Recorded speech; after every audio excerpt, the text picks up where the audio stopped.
Abanyarwanda nanone mbanje kubasuhuza. Nije Michael Mupende ubagezaho ibiganiro byanjye bisanzwe, ibiganiro byigisha, ibiganiro bihwitura, ibiganiro bikangurira Abanyarwanda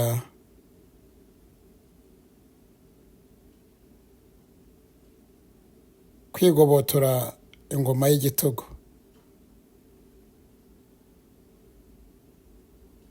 Uyu munsi ndashaka kubagezaho ikiganiro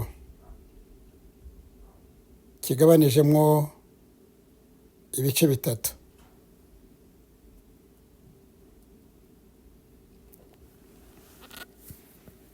Nk'uko mbibagezaho cyangwa uko bamwe babizi, ingoma y'igitugu kugira ngo abantu bayibohoze cyangwa bayigobotore, nuko bagomba kuyirwanya. Ariko nuko kuyirwanya gukenera inyigisho, gukenera ubumenyi. U Rwanda nicyo gihugu kiyobowe n'umutegetsi w'igitugu muri Afurika yose, ahari kurusha abandi bose. Nk'uko tuzakurikirana muri iki kiganiro cy'ibice bitatu,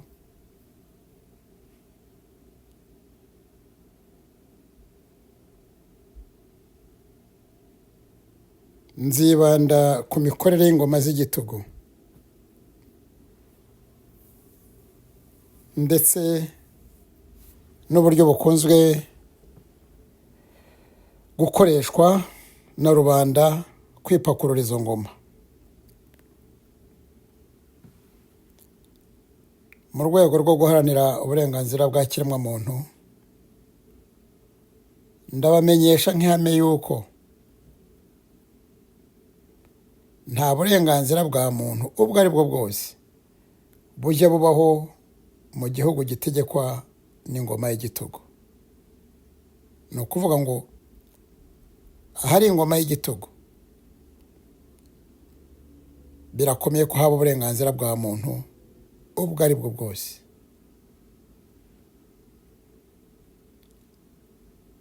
Kunenga, kuvuguruza, kuvuga icyo umuntu atekereza, abaturage guhoraho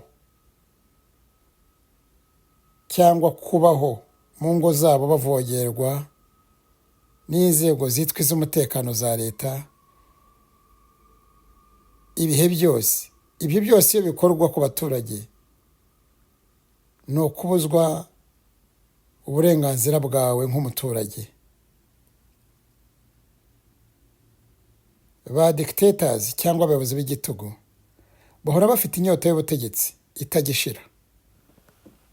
Rero burya ntibajya bavaho ukundi, ntibajya bakorwaho n'amatora, kuko ntibajya bemera opozisiyo. Inzira za demokarasi ntizijya zibaho namba, ntibashobora kuzemerera kubaho kuko ziba zibangamiye dictatorship. Niyo mpamvu inzira za demokarasi ni opposite ya dictatorship. Kuva ku butegetsi rero bwabo banyagitugu iteka bavaho ari uko gusa bahiritswe na rubanda.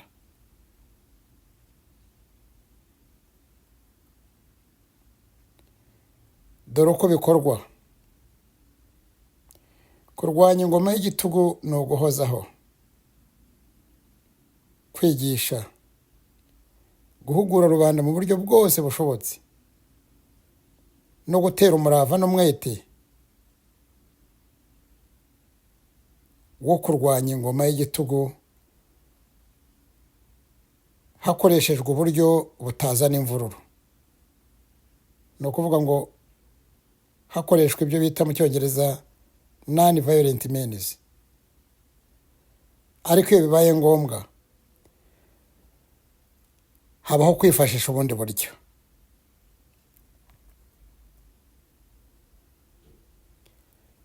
Abanyarwanda bimye umudendezo wabo igihe gihagije kubera kwizera amahoro n'umutekano byabaringa. None ubu baragondojwe. Bagomba kwishakamo rero umuti w'ibibazo bibugarije.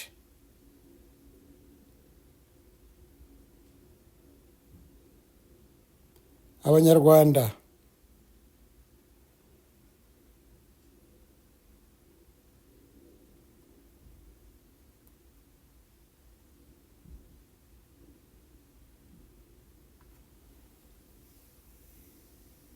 mu gihugu babuze ubwinyagamburiro, barababaye cyane, ariko bigira nk'aho batabizi kugira ngo buri umwe abone yaramuka. Kandi n'abari imahanga ni uko, kubera ko baba bakeneye kujya mu Rwanda, kandi u Rwanda Kagame yarugize nk'isenga ry'intare. Ingoma imaze imyaka 30 iyoborerwa ku iterabwoba n'ikandamiza. Abanyarwanda bose bahora bahinda umushyitsi, barakangaranye kubera ingoma idakorera mu nyungu zabo. Agatsinda Kagame yivugiye ko yicuza ko bavuka mu Banyarwanda. Kagame niwe muyobozi ubaho udakundwa n'abaturage. Yaba bariya bamukomera mu mashyi bamusingiza bamubeshya, yaba bariya abasirikare b'abagogwe bamugenda iruhande,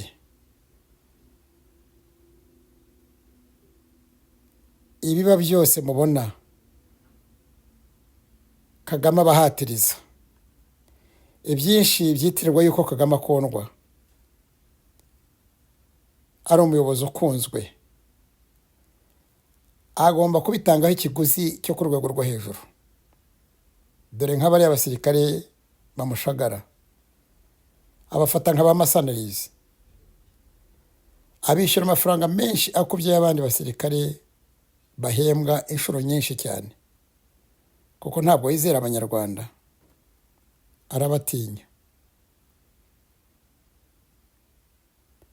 Banyarwanda, Banyarwandakazi, igice cya mbere cy'iki kiganiro ntakirangiriye. Mu kiganiro cy'ubutaha nzabaganirira ku buryo dictatorships zivuka, ndetse n'uburyo dictator Kagame nawe yabayeho. Mwese nimugire amahoro, naho ubutaha.